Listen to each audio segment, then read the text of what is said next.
오늘 예배 참석하신 모든 분들을 환영합니다.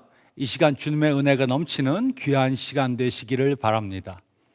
우리는 오늘부터 잃어버린 보물들이라는 설교 시리즈를 시작합니다.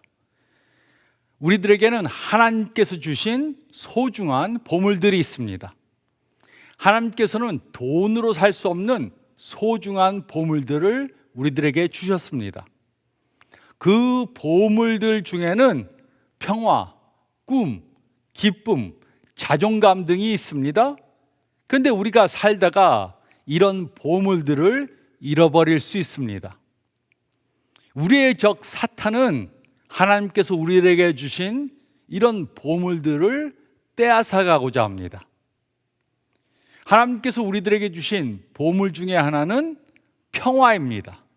평화. 그런데 사탄은 어떻게 해서든지 우리의 마음속에서 평화를 빼앗아가고자 합니다. 그래서 오늘은 잃어버린 평화를 되찾는 방법에 대해 생각해 보겠습니다. 걱정할 일들이 많은 이 세상에서 마음속에 평화를 갖는다는 것은 쉬운 일이 아닙니다. 어떤 때는 걱정 없이 순탄한 삶을 살 때도 있습니다. 그러다 갑자기 감당할 수 없는 일들이 닥쳐와서 우리의 평화를 깨트리는 것을 경험하게 됩니다. 살다 보면 주식이 떨어지고 실직을 당하고 병이 생기고 사랑하는 사람을 잃을 때가 있습니다. 그러나 아무리 어려움을 당해도 우리는 하나님이 주시는 평화를 가질 수 있습니다. 많은 사람들은 질문합니다. 우리들에게 왜 나쁜 일이 일어나는 것인가? 왜 하나님께서는 이런 나쁜 일들이 일어나는 것을 막지 않으시는가? 성경은 이런 일들에 대해 전부 그 이유를 설명해 주지는 않습니다. 그러나 성경은 하나님에 대해 설명해 주고 있습니다. 우리의 하나님은 선하시고 사랑이 많으시고 악한 일들을 절대로 만드시지 않으십니다. 성경은 왜라는 질문에는 대답을 주지 않지만 어떻게 라는 질문에는 대답을 줍니다. 즉 성경은 왜 이런 일들이 일어나는가는 설명해 주지 않지만 어떻게 이런 일 가운데도 평화를 가질 수 있는지는 말해 주었습니다. 이것을 보여주는 좋은 예 중에 하나는 사도 바울입니다. 사도행전 27장 말씀을 보면 그는 예수님을 믿고 예수님의 복음을 전하다가 억울하게 고소당했습니다. 그는 강제로 체포되었습니다. 그리고 그는 배에 실려 로마 황제 앞에서 재판을 받기 위해 로마로 후송되고 있었습니다. 13절은 다음과 같이 기록했습니다. 남풍이 순하게 불매 그들이 뜻을 이룬 줄 알고 닷을 감아 그레데 해변을 끼고 향해 하더니 남풍이 순하게 불고 파도가 잔잔하고 하늘에는 구름 한 점 없었습니다. 아주 평화롭고 따뜻한 그런 날이었기 때문에 항해를 시작하기 위해 항구를 떠났습니다. 그러나 평화롭던 바다에 갑자기 바람이 불어오기 시작했습니다. 14절로 17절은 다음과 같이 기록했습니다.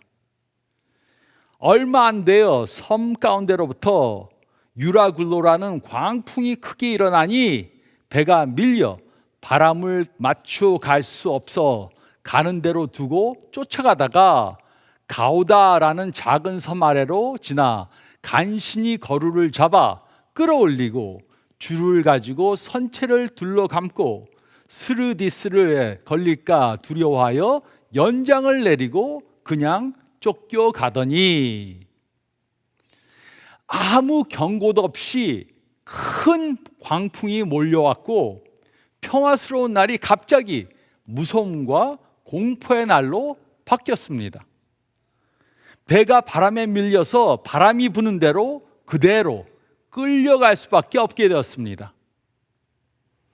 우리 삶에도 이렇게 풍랑이 몰려올 때가 있습니다. 아무 예고도 없이 갑자기 폭풍이 옵니다. 폭풍이 올 때 미리 경고가 있으면 얼마나 좋겠습니까? 삶에 어려운 일이 올 것이라는 것을 알면 미리 대비할 수 있습니다. 몇 월, 며칠에 이런 일이 일어날 것이다 라는 그러한 경고가 있으면 미리 준비할 수 있습니다. 그러나 우리 삶의 폭풍은 예고 없이 몰려옵니다. 그 폭풍은 예측할 수 없고 예상할 수가 없습니다. 삶이 평화롭고 모든 것이 순탄하다가 한 통의 전화가 우리의 삶을 완전히 뒤집어 놓을 수 있습니다. 그런데 우리가 마음속에 평화를 잃으면 어떻게 됩니까? 마음속에 평화를 잃으면 어떻게 됩니까? 첫째로 힘을 잃게 됩니다. 힘을 잃게 됩니다. 21절 상반절은 다음과 같이 기록했습니다. 여러 사람이 오래 먹지 못하였음에, 바알과 같이 항해하던 사람들은 폭풍을 만나 폭풍을 대항해서 싸우다가 오랫동안 먹지 못했습니다. 그래서 힘이 다 빠져 기진맥진했습니다. 이렇게 폭풍을 만나면 우리는 처음에는 바람과 싸우려고 할 것입니다. 처음에는 긍정적 태도를 가지고 어려움과 싸우려 할 것입니다. 그러나 멀지 않아 우리는 힘을 잃고 기진맥진하게 될 것입니다. 폭풍을 만나면 처음 잃게 되는 것은 힘입니다. 힘을 다 잃게 됩니다. 스트레스를 받고 밤잠을 못 자면 힘이 쫙 빠집니다. 걱정과 두려움과 염려는 우리의 힘을 빼앗아갑니다. 둘째로 삶의 방향을 잃게 됩니다. 삶의 방향을 잃게 됩니다. 15절은 다음과 같이 기록했습니다. 배가 밀려 바람을 맞춰 갈 수 없어 가는 대로 두고 쫓겨가다가, 이들은 풍랑 때문에 가야 할 방향으로 가지 못하고 풍랑에 그저 끌려가게 되었습니다. 이와 같이 삶 가운데 풍랑이 밀어닥치면 우리는 그 폭풍에 끌려가게 됩니다. 우리는 믿음으로 결정하지 못하게 되고 두려움 때문에 결정하게 됩니다. 우리가 평화를 잃으면 우리의 방향을 잃게 됩니다. 또 셋째로 소망을 잃게 됩니다. 소망을 잃게 됩니다. 20절은 다음과 같이 기록했습니다. 여러 날 동안 해도 별도 보이지 아니하고 큰 풍랑이 그대로 있음에 구원의 여망마저 없어졌더라. 이들은 폭풍과 14일 동안 싸웠습니다. 이들은 14일 동안 어둠 속에서 해와 달을 보지 못했습니다. 그래서 이들은 살 수 있다는 소망을 잃었습니다.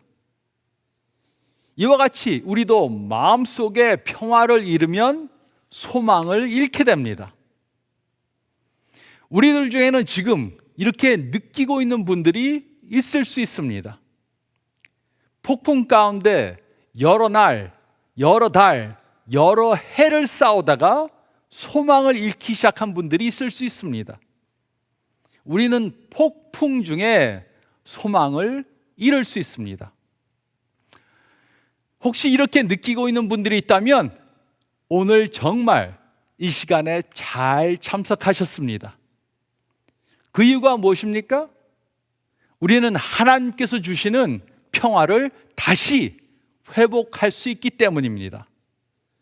하나님께서는 우리들에게 그의 평화를 주시기 원하십니다. 하나님께서는 그분만이 주실 수 있는 평화를 우리들에게 주시기 원하십니다. 그러나 우리가 하나님께서 주시고자 하는 그 평화를 되찾기 위해 해야 할 것들이 있습니다.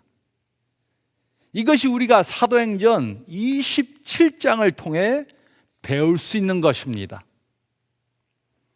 첫째로 18절, 19절 말씀을 보면 우리는 삶의 우선순위를 바로 정해야 합니다.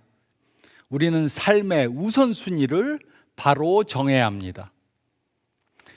우리 삶 중에 폭풍이 가져다주는 혜택이 있습니다. 그것은 우리로 하여금 무엇이 중요한지 깨닫게 하는 것입니다. 폭풍이 올 때 우리는 삶의 우선순위를 바로 정하게 됩니다. 18절, 19절은 다음과 같이 기록했습니다. 우리가 풍랑으로 심히 애쓰다가 이튿날 사공들이 짐을 바다에 풀어버리고 사흘째 되는 날에 배 기구를 그들의 손으로 내버리니라. 이들은 배가 침몰하는 것을 막기 위해 배에 실었던 짐들을 바다에 내어버리기 시작했습니다. 며칠 전만 해도 이 짐들을 배에 실을 때 부서질까 봐 매우 조심해서 이 물건들을 다뤘을 것입니다. 어떤 짐에는 부서지기 쉬우니 조심하세요 라고 써져 있었을 것입니다. 그 짐들을 옮길 때 부딪히지 않고 떨어뜨리지 않기 위해 주의했을 것입니다. 이들에게 이 짐들은 매우 소중한 것이었습니다. 그런데 이제 이들은 그 짐들을 바다에 마구 집어 던졌습니다. 며칠 전만 해도 소중했던 것들이 이제는 쓰레기와 같이 되었습니다. 쓰레기처럼 바다에다 던졌습니다. 또 이들은 배 기구도 바다에 던졌습니다. 삶에 불어오는 폭풍은 우리의 우선순위를 바로 정하게 도와줍니다. 무엇이 중요하고 무엇이 중요하지 않은지 바로 보게 해줍니다. 어쩌면 하나님께서 우리 삶에 풍랑이 오도록 허락하시는 것이 이 이유 때문일 수도 있습니다. 우리는 잘못된 것에 초점을 두고 살 수 있습니다. 우리는 소중하지 않은 것들에 초점을 두고 그것이 소중하다고 생각하면서 살 수 있습니다. 그러나 폭풍을 만나면 우리는 무엇이 진정으로 중요한 것인지 바로 깨닫게 됩니다.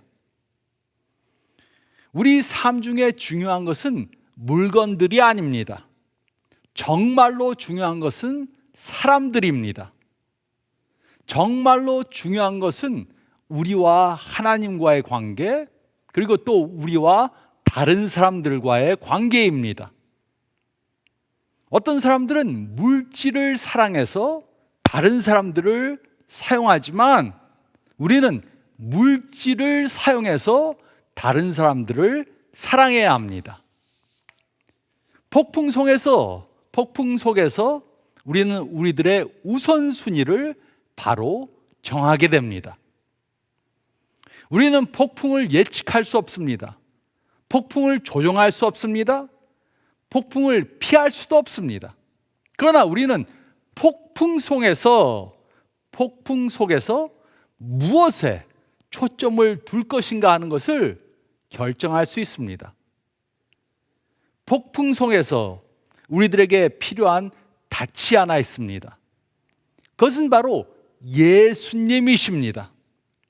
예수님께서는 우리로 우선순위를 바꾸게 도와주시고 우선순위를 바로 정하게 도와주십니다. 잘못된 우선순위를 갖고 있는 한 우리는 하나님이 주시는 평화를 가질 수 없습니다. 우리는 삶의 우선순위를 바로 정해야 합니다. 우리는 삶의 우선순위를 바로 정해야 합니다. 그리고 둘째로 22절로 24절 말씀을 보면 우리는 하나님이 주신 목적을 깨달아야 합니다. 우리는 하나님이 주신 목적을 깨달아야 합니다. 22절로 24절은 다음과 같이 기록했습니다. 내가 너희를 권하노니 이제는 안심하라. 너희 중 아무도 생명에는 아무런 손상이 없겠고 오직 배뿐이니라. 내가 속한 바 곧 내가 섬기는 하나님의 사자가 어제 밤에 내 곁에 서서 말하되 바울아 두려워하지 말라. 내가 가이사 앞에 서야 하겠고 또 하나님께서 너와 함께 항해하는 자를 다 내게 주셨다 하였으니, 바울은 다른 사람들에게 안심하라고 말했습니다. 배가 부서지게 되겠지만 아무도 죽지 않을 것이라고 말했습니다. 바울은 이것을 어떻게 알 수 있었습니까? 바울은 이것을 어떻게 확신할 수 있었습니까? 바울은 이것이 하나님께서 그의 천사를 보내셔서 확신시켜 주신 것이라고 말했습니다. 하나님께서는 그의 천사를 보내셔서 바울을 통해 이루기 위한 목적이 있다는 것을 말해 주었습니다. 그 목적이 무엇이었습니까? 그 목적은 바로 바울이 가이사 앞에 서서 하나님의 말씀을 증거하는 것이었습니다. 바울은 그 목적을 알았기 때문에 물에 빠져 죽지 않을 것이라고 확신한 것입니다. 그리고 그 당시 무섭게 불던 광풍도 그 하나님의 계획을 바꿀 수 없다는 것을 확신했습니다. 우리 삶 중에 어떤 폭풍도 우리를 향한 하나님의 계획을 바꿀 수 없습니다. 우리는 이 사실을 믿어야 합니다. 예상 외의 폭풍을 만나서 삶의 방향이 바뀐 사람들도 있을 것입니다. 원하지 않았고 계획하지 않았고 기도하지 않았던 삶의 방향이 폭풍으로 인해 바뀌어졌습니다. 이런 일들이 온 것은 어떻게 할 수 없지만 이 일에 어떻게 대응할 것인가는 우리의 선택에 달려 있습니다. 낙심해서 기권하던가 아니면 우리를 향한 하나님의 목적이 있다는 것을 믿을 수 있습니다. 어떤 시련도 우리를 향한 하나님의 목적을 바꿀 수 없습니다. 우리를 향한 하나님의 목적은 변할 수 없습니다. 그 어떤 폭풍도 우리를 향한 하나님의 목적을 바꿀 수 없습니다. 하나님께서는 우리를 향한 목적을 가지고 계십니다. 하나님께서는 우리를 통해 영광 받으시기 원하십니다. 우리를 향한 하나님의 목적은 영원합니다. 저도 한때는 분명한 목적이 없이 산 때가 있었습니다. 그러니까 삶의 방향이 전혀 없었습니다. 발 앞에 놓인 일들을 급급하게 처리하면서 살았습니다. 삶에 초점이 없이 살았습니다. 바쁘게는 사는데 아무것도 해놓은 것이 없는 것 같이 그렇게 느껴졌습니다. 하지만 삶 가운데 하나님께서 주신 목적이 무엇인지 깨달으니까 이런 문제들이 없어졌습니다. 마음의 평화가 생겼습니다. 언제든지 이 세상을 떠나더라도 후회가 없다는 마음이 들었습니다. 하나님께서 주신 목표를 향해 가니까 언제 어디서 하나님이 저를 부르셔도 두렵지 않는, 후회가 없는 그러한 삶을 살게 된 것입니다. 우리는 하나님이 주신 목적을 바로 깨달아야 합니다. 우리를 향한 하나님의 목적을 깨닫지 못하고 목적이 없는 삶을 산다면 우리는 하나님이 주시는 평화를 가질 수 없습니다. 우리는 하나님이 주신 목적을 깨달아야 합니다. 우리는 하나님이 주신 목적을 깨달아야 합니다. 그리고 셋째로 22절로 26절 말씀을 보면 우리는 하나님의 약속을 믿어야 합니다. 우리는 하나님의 약속을 믿어야 합니다. 25절, 26절은 다음과 같이 기록했습니다. 그러므로 여러분이여 안심하라. 나는 내게 말씀하신 그대로 되리라고 하나님을 믿노라. 그런즉 우리가 반드시 한 섬에 걸리리라 하더라. 사도 바울은 하나님의 약속을 믿었습니다. 그리고 그는 배에 있는 사람들에게 하나님의 약속을 믿으라고 권했습니다. 하나님은 전능하십니다. 하지만 하나님께서 못하는 것이 있습니다. 하나님께서 하실 수 없는 것이 있습니다. 그것이 무엇입니까? 하나님께서 하실 수 없는 일 중에 하나는 거짓말을 하는 것입니다. 하나님은 거짓말을 못하십니다. 그래서 우리는 하나님의 약속을 믿을 수 있는 것입니다.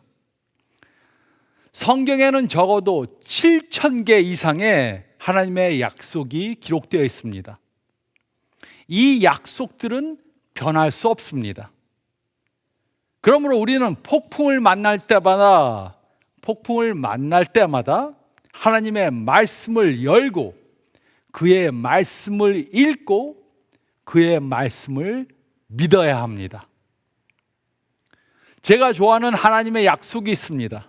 그것은 마태복음 28장 20절 말씀입니다.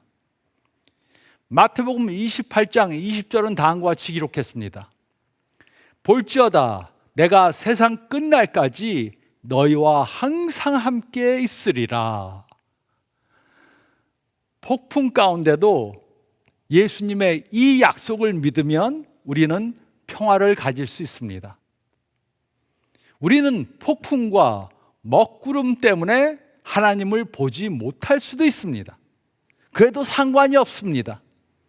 그 이유는 하나님께서는 우리를 보실 수 있기 때문입니다. 우리는 하나님을 보지 못해도 하나님께서는 우리를 보고 계십니다. 그는 항상 우리들과 함께 하실 것이고 우리를 보호해 주실 것입니다. 우리는 폭풍과 씨름할 때 하나님께서 멀리 계신 것처럼 느낄 수 있습니다. 그러나 하나님께서는 항상 우리 곁에 계십니다. 우리가 어떻게 느끼는가와는 별로 상관이 없습니다. 우리가 어떻게 느끼는가는 중요하지 않습니다. 하나님께서는 우리와 항상 함께 하신다고 약속하셨습니다. 우리는 이 약속을 분명히 믿어야 합니다. 우리는 가끔 하나님, 이 어려운 고난에 우리와 함께 해주세요. 우리를 버려두지 마시고 우리와 함께 해주세요. 이렇게 기도합니다. 그러다 사실 우리는 이렇게 기도할 필요가 없습니다. 왜냐하면 하나님께서는 이미 우리와 함께 하시기 때문입니다. 이것은 하나님께서 우리에게 약속하신 것입니다. 그래서 우리는 이렇게 기도해야 합니다. 하나님, 우리와 함께 하심을 감사드립니다. 우리가 느끼지 못해도 우리와 함께 하심을 믿습니다. 이렇게 기도해야 합니다.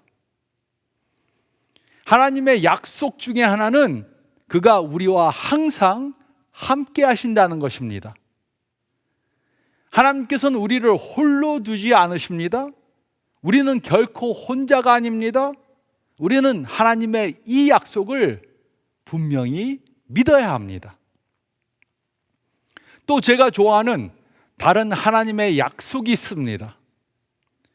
요한복음 14장 27절은 다음과 같이 기록했습니다. 평안을 너에게 끼치노니 곧 나의 평안을 너에게 주노라. 내가 너에게 주는 것은 세상에 주는 것과 같이 아니하니라. 너희는 마음에 근심하지도 말고 두려워하지도 말라. 예수님께서는 우리들에게 돈으로 살 수 없는 보물들을 주셨습니다. 그리고 그 보물 중에 하나는 우리 마음속에 있는 평화입니다. 그리고 사탄은 어떻게 해서든지 이 보물을 우리들에게서 빼앗아가고자 합니다. 그러나 이 평화는 하나님께서 우리들에게 이미 주신 것입니다. 그래서 평화를 달라고 기도하지 않아도 됩니다. 그 대신 우리는 다음과 같이 기도해야 합니다. 하나님, 평화를 주심을 감사합니다. 제가 아무리 스트레스와 근심 중에 있더라도 저에게 이 평화를 주심을 감사드립니다. 이렇게 기도해야 합니다. 우리는 하나님의 약속을 믿어야 합니다. 우리는 하나님의 약속을 믿어야 합니다. 하나님이 없이는 우리 안에 평화를 가질 수 없습니다. 우리가 하나님과 평화를 갖지 못했다면 하나님이 주시는 평화를 가질 수 없습니다. 그래서 우리는 먼저 하나님을 믿어야 합니다. 하나님이 우리와 함께하지 않는다면 우리들에게는 걱정할 것이 너무나도 많게 될 것입니다. 우리는 문제가 많은 삶 가운데 긴장과 압박과 걱정 중에 살 수밖에 없을 것입니다. 그러나 예수님을 믿는 그리스도인들은 걱정 중에 살 필요가 없습니다. 하나님께서 함께 하시면 삶 중에 어떤 어려운 일이 올지라도 우리는 평화를 가질 수 있습니다. 여러분은 이 하나님의 평화를 갖기 원하십니까? 어떤 일이 닥쳐도 평화를 갖기 원하십니까? 그러면 우리는 삶의 우선순위를 바로 정해야 합니다. 하나님을 가장 앞에 둔, 그 다음에 다른 사람들을 사랑하는 그러한 우선순위를 갖고 살아야 합니다. 또 우리는 하나님이 주신 목적을 깨달아야 합니다. 목적이 없이 살면 조그만 일이 생겨도 흔들리게 될 것입니다. 확실한 목적을 갖고 살아야 합니다. 그리고 우리는 하나님의 약속을 믿어야 합니다. 어떤 어려운 일이 올지라도 하나님께서 우리와 함께 하신다는 것을 확실히 믿어야 합니다. 이렇게 하나님께서 주시는 평화를 누리며 사는 저와 여러분들이 되시기를 우리에게 평화를 주시는 예수님의 이름으로 축원드립니다. 저희 다 같이 기도드리겠습니다. 잠깐 머리를 숙이시고 오늘 말씀 다시 한번 생각해 보시기 바랍니다. 우리 삶에는 끊이지 않고 풍랑이 몰려올 것입니다. 지금 당하고 있는 그러한 어려운 일들 때문에 걱정하고 근심하고 스트레스를 받으면서 평화를 누리지 못하고 있지는 않습니까? 하나님께서 어려운 일이 오도록 허락하신 이유가 있을 것입니다. 혹시 그것이 우선순위가 뒤바뀐 삶을 살기 때문입니까? 아니면 하나님이 주신 그 목적을 모르고 살기 때문입니까? 아니면 하나님의 약속을 믿지 못하기 때문입니까? 하나님을 가장 1순위에 두고 그 다음에 다른 사람들을 사랑하는 그러한 우선순위를 정하기 위해 기도하시기 바랍니다. 또 하나님께서 주신 그 확실한 목적을 깨닫기 위해 기도하시기 바랍니다. 그리고 어떤 어려움 중에서도 하나님이 함께 하신다는 그러한 약속을 믿는 삶을 사시기 바랍니다. 한 주간 동안 이 말씀을 붙잡고 기도하며 흔들리지 않는 평화를 맛보는 삶 살도록 노력하시며 기도하시기 바랍니다. 제가 기도드리겠습니다. 주님 감사합나이다. 오늘 말씀으로 일깨워 주심을 감사드립니다. 우리 삶 가운데는 어려운 일들이 옵니다. 하지만 우리는 믿음으로 이런 어려운 일들을 이길 수 있음을 깨닫게 해주심을 감사드립니다. 항상 어떤 일을 만나더라도 하나님을 우선순위 1번에 두도록 도와주시고, 그리고 물질을 사랑하는 것이 아니라 사람들을 사랑하는 삶 살게 도와주시옵소서. 또 목적이 없이 이리저리 끌려다니는 삶을 살지 않고 확실한 하나님께서 주신 목적을 깨닫고 살게 도와주시고, 어떤 일 가운데에도 하나님께서 함께 하신다는 확실한 믿음을 갖고 풍랑 중에서도 흔들리지 않는 그러한 사도 바울의 모습을 닮아가는 저희가 되게 도와주시옵소서. 그렇게 함으로 저희 주위에 있는 사람들이 저희가 풍랑 가운데서라도 흔들리지 않는 믿음을 보여주는 것을 보고 그들 또한 예수님을 믿는 그러한 기회가 올 수 있게 저희를 사용해 주시옵소서. 일주일 동안 이 말씀 붙잡고 승리하는 삶 살게 도와주시옵소서. 감사드리며 이 모든 말씀 우리 주님 예수 그리스도를 받들어 간절히 기도드리옵나이다. 아멘. 한 주간 사실 때 어떤 일이 오더라도 평화를 누리시는 여러분들 되시기 바랍니다. 건강하시기 바랍니다.